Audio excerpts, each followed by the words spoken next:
Ladies and gentlemen, they hurt you, didn't they? With their words, their betrayal, their silence. And maybe you've been carrying that pain, waiting for the perfect moment to get even. But what if I told you, the greatest revenge isn't about fighting back? What if the most powerful thing you could do is transform so deeply that their actions no longer touch you? Today, I'm going to show you how to rise not through anger, but through unshakable strength. When someone hurts you, the mind immediately reacts. It wants to resist, to protect, to strike back, but reaction is not strength. True strength is found in awareness, in observing without attachment, in choosing response over impulse. You do not respond to pain with pain. When someone causes harm, whether through betrayal, insult, or neglect, the natural instinct is retaliation. It feels like justice, it feels like reclaiming power, but this is an illusion. Revenge taken from a place of ego only ties you to the very energy that wounded you. It traps you in a cycle where you become a mirror of the one who caused your suffering. True power is not found in becoming like those who wronged you. It is found in transcending them. When you choose to rise above, you declare that their influence stops with you. This requires strength, but not the loud, aggressive kind. It is an inner strength, a discipline of the mind. It is the ability to say, I will not be shaped by your darkness. This is mastery. Mastery of the self is the greatest revenge, not to cause pain in return, but to become so focused on your growth, your peace, and your discipline that their actions no longer define you. The one who walks the path of mastery does not need to respond. Their presence becomes the answer. Each time you are hurt, you are presented with a choice. You can react or you can reflect. Reacting is quick. It gives a short burst of satisfaction, but it fades. Reflection, however, gives insight. It shows you what parts of yourself are still governed by emotion, by attachment, by insecurity. If their words cut you, ask why. If their absence left a void, explore what filled that space before. The hurt reveals your blind spots, not your weakness. It gives you a map of your own mind, a way forward. To master yourself is to take this map and follow it with courage. It is to sit with discomfort until it dissolves, to train the mind to remain steady when provoked, to breathe deeply when the fire rises inside you. You are not avoiding the pain, you are using it. Pain becomes your teacher, your sharpening stone. Every injury, every insult becomes fuel for transformation.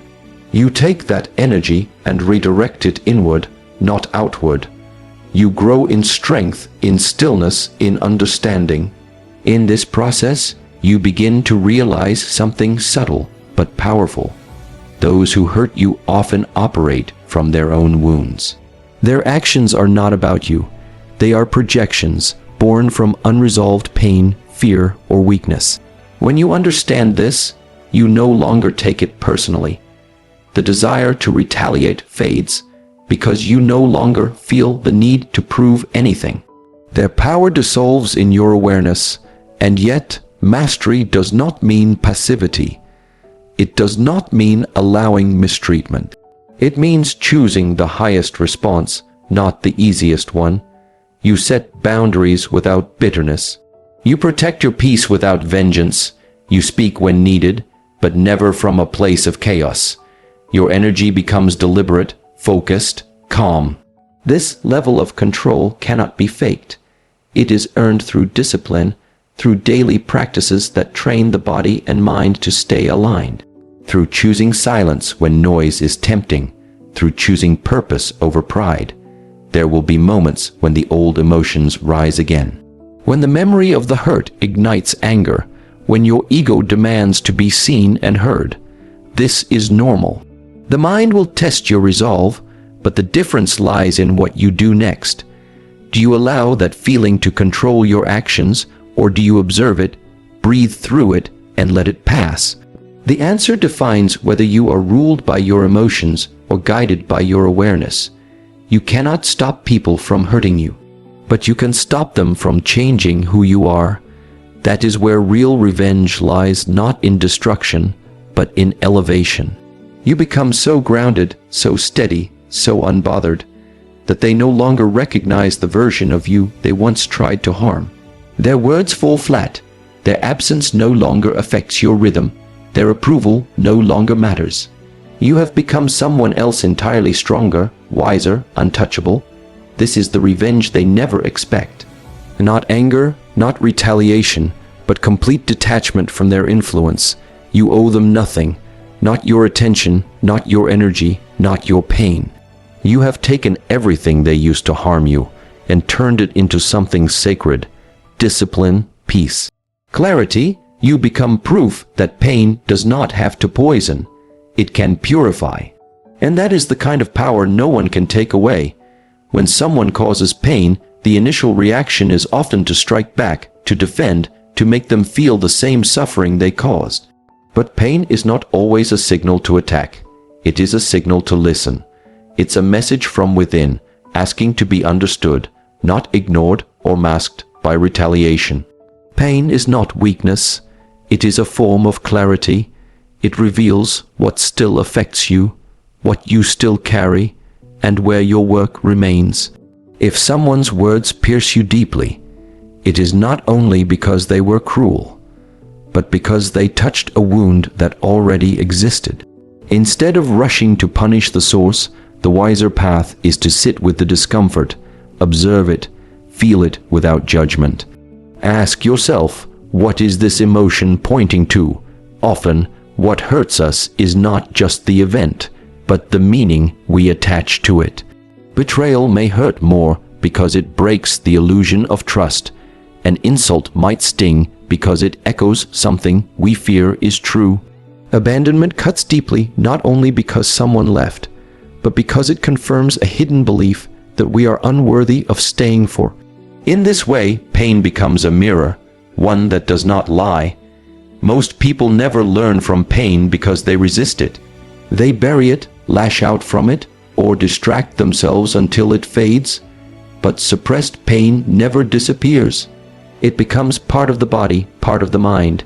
It colors thoughts, decisions, reactions. When someone wounds you, if your only response is revenge, you are not healing, you are hardening. And hardened things are more likely to break.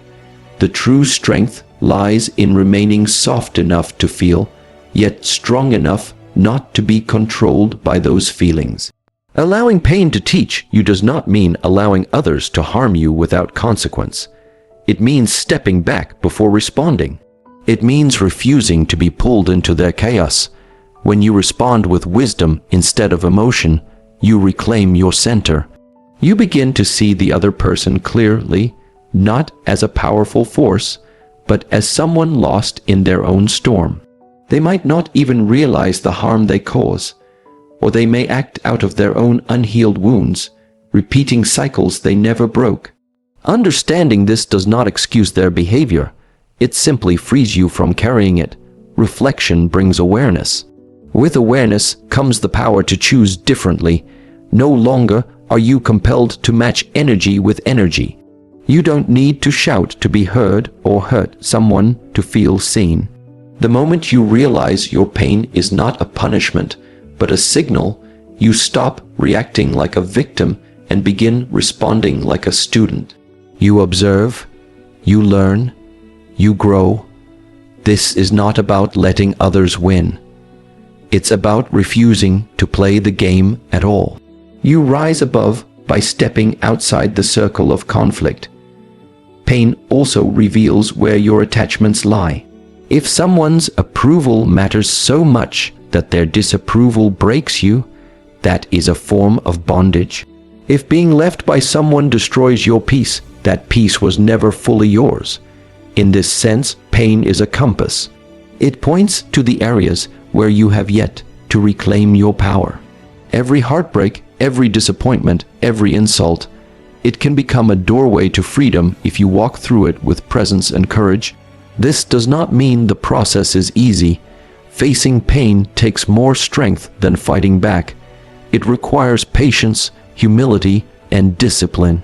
It demands silence when the mind wants to scream. It calls for stillness when the ego wants action. But through that stillness, transformation begins. Slowly, the emotions lose their grip. You begin to see things from a higher perspective. The ones who caused harm begin to shrink in your awareness, not because they are small, but because you are no longer giving them space in your mind. By refusing to answer pain with pain, you keep your energy clean, you keep your focus clear, and in doing so, you create the space necessary for healing. Healing that is not dependent on apology, on recognition, or on validation. It comes from you. It is directed by you. In that process, you find the strength you never knew you had, a strength that does not need revenge because it does not feel threatened. It is grounded in understanding, in self-respect, and in deep inner peace. Pain will come, that is part of life. But what you do with it, how you interpret it, how you allow it to shape you, that is your power. That is the difference between staying trapped in the past and moving freely into your future. Those who hurt you may never change, but when you change your relationship with pain, they no longer hold control. Pain becomes a teacher, not a trap, and with each lesson, you rise higher than before. Those who hurt you are often not seeking justice or resolution. They are seeking reaction. They want to see you flinch, to hear you defend yourself, to know that their words or actions left a mark. This desire for attention, for emotional control, is what gives them their power. The more you respond, the more energy you offer them. The more you try to prove your worth, the more you surrender your peace. But there is a greater form of response, one that does not require words, noise, or confrontation. It is silence. Silence is often mistaken for weakness. Many assume that if you do not respond, you are afraid, unsure, or passive. But silence, when chosen consciously, is not the absence of strength. That is its highest form. It is the refusal to be pulled into games, the decision not to stoop to levels that compromise your inner clarity. The most unsettling thing for those who thrive on control is your refusal to engage. Your stillness becomes a mirror to their chaos. And in that mirror, they are forced to confront themselves. It takes great discipline to remain silent in the face of provocation. The ego screams for validation. It wants to speak, to argue, to correct the wrongs. It wants to show the world who you are. But the more you speak in defense of yourself, the more you reinforce the idea that their words matter. Silence, instead, is a withdrawal of energy. It communicates that you are not dependent on their understanding, not seeking their approval, not interested in their perception. You have chosen your own path, and on that path, there is no room for petty battles. Those who hurt you often expect outrage. They expect you to fall apart or retaliate. When you remain composed, when you walk away without a word, you break the cycle they depend on. And in doing so, you reclaim your power. Your presence becomes louder than any argument. Your peace becomes your protest. There is no need to shout your worth when your life already reflects it. The more you grow in stillness, the more their noise begins to sound like whispers in a distant room, meaningless and far away. This kind of restraint is not suppression. It is not about pretending you are unaffected. You may still feel anger, sadness, or betrayal, but you no longer let those emotions dictate your actions. You hold them, examine them, and release them without unleashing them onto others. Your silence is not silence out of fear. It is a silence rooted in choice. You have decided that your energy is sacred, your mind too valuable to be consumed by things beneath your purpose. Your silence also creates space, space for healing, for reflection, for transformation. When you do not rush to respond, you give yourself the time to understand the situation fully. You begin to see patterns, not just moments. You recognize what needs to change not outside, but within. And through this awareness, you refine your path. You learn what environments to leave, what people to distance from, and what values to hold closer. Silence sharpens your focus, allowing you to grow in directions that noise could never lead you. It may feel unnatural at first. The world often praises the loud, the confrontational, the assertive, but silence is not the absence of courage. It is the application of wisdom. It shows that you know when to speak and when to walk away. Not every insult deserves a reply. Not every act of betrayal needs confrontation. Sometimes the greatest power lies in disappearing from the space where you were once diminished and never returning, not because you were defeated, but because you evolved. Let your actions replace your explanations. Let your growth be your answer. Let your peace unsettle those who once fed on your chaos. When you continue to build yourself in silence, you become unpredictable. No longer controlled by emotion, no longer triggered by past patterns, you move differently. You walk into rooms with calm, you leave conversations without regret, and you make decisions based on clarity, not vengeance. This transformation confuses those who once knew the old version of you. They no longer recognize the person you have become. And that is the quiet victory. You no longer need to hurt back. You no longer need to be seen or understood by them. You have outgrown the stage where their opinions hold weight. You have moved beyond needing to be right, needing to be heard, needing to win. The silence you carry now is not empty. It is full of wisdom, strength, discipline, and unshakable resolve. It speaks volumes, and those who once tried to break you can feel it, even if they cannot name it. There comes a time when staying in the same environment, around the same people, and holding on the same expectations becomes an act of self-betrayal. Pain is not always a message to fight harder. Sometimes it is a sign that it's time to let go. The most powerful response to being hurt is not to retaliate, but to heal, transform, and quietly remove yourself from the reach of those who once caused you harm. Not to prove anything to them, but to protect your evolution. You do not owe your presence to people who thrived on your pain, who minimized your worth, or who drained your energy. The true shift happens when you decide to stop explaining, stop defending, and start walking away. Healing is not loud. It doesn't always come with announcements or declarations. It happens in solitude, in silence, in the private moments when you choose peace over chaos. When you feel the pull to respond to an old wound but choose instead to sit with it, breathe through it, and let it pass. Healing begins the moment you stop giving those who hurt you access to your inner world. You no longer allow them to live rent-free in your thoughts. You no longer shape your days around their presence, their opinions, or their absence. The energy you once gave to resentment or revenge is redirected inward, toward growth, reflection, and personal mastery. Transformation is not about becoming someone else. It's about shedding the parts of you that were shaped by pain. It's about returning to the version of yourself that existed before the world taught you to doubt, to fear, to shrink. Every insult, every betrayal, every disappointment becomes the fuel that refines your purpose. The pain they caused becomes the fire in which your resilience is forged. And as you transform, something changes. You no longer need to be seen by them. You no longer crave their apology or understanding. Their validation becomes irrelevant because you've stepped into a version of yourself that no longer depends on it. Disappearing from their world is not about hiding, it's about detachment. It's the quiet act of reclaiming your space, your time, your mental clarity. You stop checking if they notice. You stop wondering if they care.